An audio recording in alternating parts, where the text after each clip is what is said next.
Hello everyone, welcome back to my channel. मैं प्रीति शर्मा स्वागत करती हूँ आपकी अपने चैनल हरी काला दीवानी में। तो फ्रेंड्स, हरी कृष्णा, कैसे हो आप?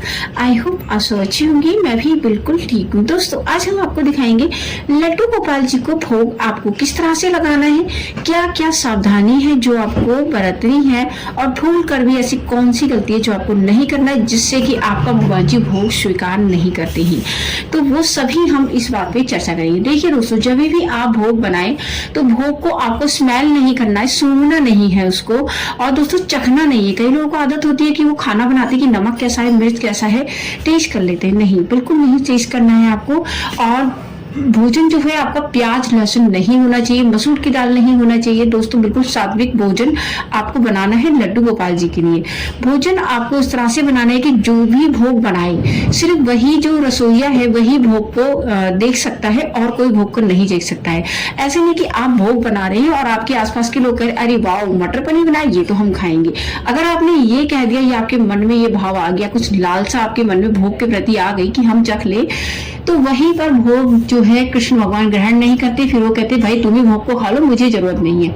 आपको कुछ ऐसी समस्या कि आप भूखे नहीं रह पाते, तो आप क्या कर सकते हैं कि भोग को, जैसे आपका पहले भोग लगाया हुआ कुछ भोजन है तो वो ग्रहण कर लीजिए, फिर आप भोजन बना सकते हैं। कुछ ऐसी समस्या है हेल्थ में तो, लेकिन कभी भी आपको भोग को स्मेल नहीं करना है, ठीक है। और उसके अलावा आपका जो भोग है वो कोई भी और ना देखे, सिर्फ वही देखे जो कि भोग बना रहा है, अन्य कोई ना देखे।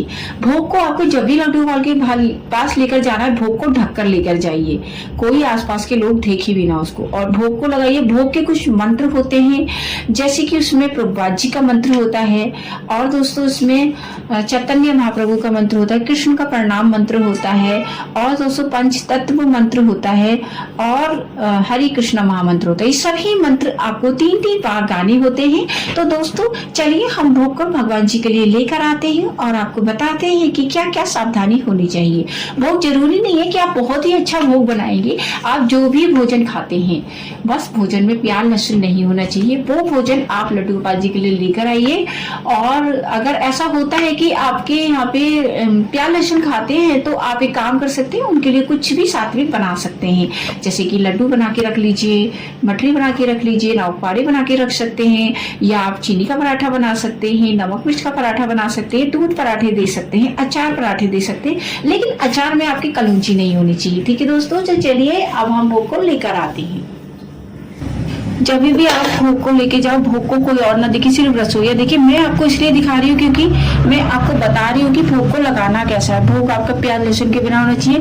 कभी भी ज्यादा कुछ नहीं है तो आप सब्जी रखिए और रोटी रखिए, ज्यादा कुछ नहीं है तो आप एक कुछ मीठे में रख सकते हो, आप कुछ भी रख सकते हो, गुड़ भी रख सकते हो, नहीं है तो बूरा रख सकते हो, दही बूरा रख सकते हो, लेकिन एक मीठा में। और इस तरह से आपको भोग को लेकर जाना है। और ये भगवान जी के, इसमें तुलसी पत्ता जरूर रखना है दोस्तों। तुलसी पत्ता रखने के बाद भगवान जी को भोग लगाना है।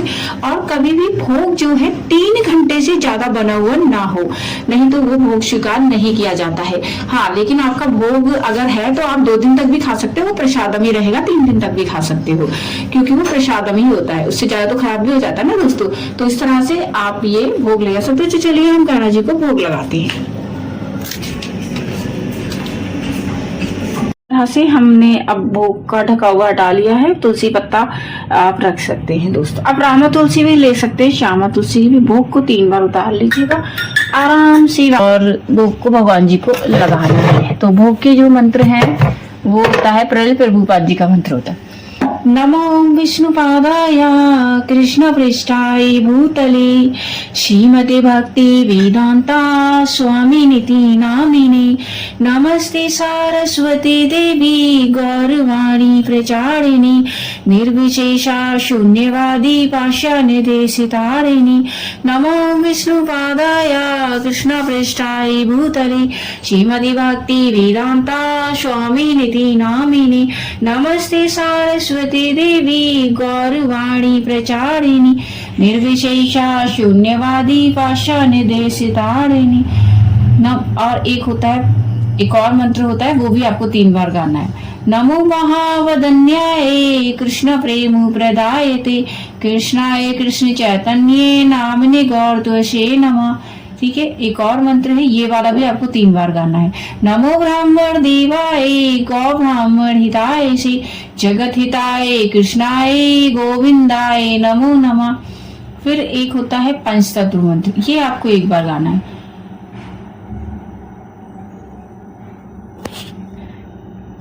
पंचतत्व मंत्र कुछ इस प्रकार से, जय श्री कृष्ण चैतन्य प्रभु नित्यानंदा श्री अद्वैत गदाधर श्रीवासादि गौर भक्तवृंद। फिर 3 बार गाना होता है हरे कृष्णा का, हरे कृष्णा कृष्ण कृष्णा हरे हरे, हरे राम राम राम हरे हरे, हरे कृष्णा कृष्ण कृष्ण हरे हरे, हरे राम राम राम हरे हरे, हरे कृष्णा कृष्ण कृष्ण हरे हरे, हरे राम राम राम हरे हरे। दोस्तों उसके बाद आपको भोग को वहीं पे रखा रहने दीजिएगा। आप बैल वगैरह घंटी वगैरह भी बजा सकते हैं और भगवान जी से प्रार्थना कर सकते हैं। कुछ लोग भोग को इस तरह से तोड़कर भी खिलाते हैं, तो आप वैसे भी खिला सकते हैं या आप ऐसे ही भगवान जी से प्रार्थना कर सकते हैं। तो दोस्तों जब भी आप खिलाओ, थोड़ी देर ऐसे हटाना नहीं है, थोड़ी देर आपको भगवान जी के पास इस तरह से मुंह के पास उनको लगा कर रखना है। देखिए दोस्तों सब भावी होते हैं। अब काफी लोग तो कहते हैं कि भगवान भोग नहीं खाते हैं, तो दोस्तों भोग जो होता है भगवान स्मेल के जरिए खाते हैं, इसलिए कहते हैं कि भोग को स्मेल नहीं किया जाता है। और दूसरा जो भोग होता है, भोग जो होता है हमारे लिए फायदेमंद है। जैसे कि भोग के जो होते हैं जितने भी पाप होते हैं वो भगवान जी हर लेते हैं और वो हमारे लिए प्रसाद बन जाता है।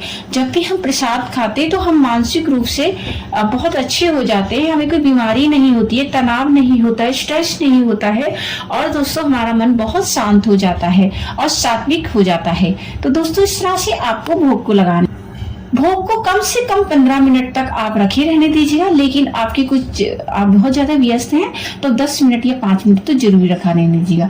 उसके बाद आप उस कमरे से चले जाइएगा, आप उसका लॉक लगा दीजिएगा या पर्दा गिरा दीजिएगा। तो दोस्तों इस तरह से कर सकते हैं। मैं क्या करती हूँ, मैं रूम से चली जाती हूँ और दरवाजा लगा देती हूँ दोस्तों। तो दोस्तों इस तरह से आप लगा सकते हैं। उसके बाद जब भी आप भोग को ग्रहण करते हैं तो भोग को जो आप प्रसाद खाते हैं, तो ये जो प्रसाद है जैसे सब्जी है हमारी, आप सब्जी में मिला दीजिएगा और जो हमारी रोटियां होंगी वो रोटियों में मिला दीजिएगा, जो मीठा है मीठे में मिला दीजिएगा। फिर सभी को आप प्रसाद के रूप में दे सकते हैं दोस्तों। उसके बाद जब भी आप करें तो भगवान जी को एक बार जल जरूर दिखा दीजिएगा। वैसे भी अभी तो सर्दियां हैं तो दोस्तों इतनी जल की जरूरत नहीं है, लेकिन गर्मियों में 3 से 4 बार आप जल जरूर दिखा दीजिएगा। उसके बाद जब आप प्रसाद खाते हैं तो प्रसाद को खाने का एक मंत्र होता है, वो भी मैं आपको बता देती हूँ। महाप्रसादे गोविंदे नाम ब्राह्मणी वैष्णवी स्वल्प पुण्यम वितम राजन विश्वासुने बुजायते शरीरा विद्याजाल जड़ेन्द्रिया ताहि काल जीवे फेले विषय सागरे तारी मध्य जीवाधि लोभ में सतर्मती ताके जैसा कठिन संसारे कृष्ण बड़ो दयामयी करी बारे जीवा जय स्वप्रसाद अन्न दिलो भाई सही अन्न अमृत पाओ राधा कृष्ण गुण गाओ प्रेम ढाको श्री चैतन्य निताई हरे कृष्ण कृष्ण कृष्ण हरे हरे हरे राम राम राम हरे हरे। दोस्तों जब भी आप व्रत खोलते हो, चाहे एकादशी का हो या कोई भी हो, तो आप ये महाप्रसादी वाला मंत्र अवश्य गाइएगा। तो दोस्तों इस तरह से आप भगवान जी का भोग हटा सकते हैं और उन्हें भोग लगा सकते हैं। क्या क्या सावधानियां थी मैंने आपको बता दी है। कुछ भी आप पूछना चाहे तो कमेंट्स बॉक्स में जरूर पूछिएगा, मैं आपको उसका आंसर करूंगी। तो दोस्तों चलिए मिलते हैं नेक्स्ट वीडियो में, तब तक के लिए हरे कृष्णा। आप सब खुश रहिए और प्रसन्न रहिए।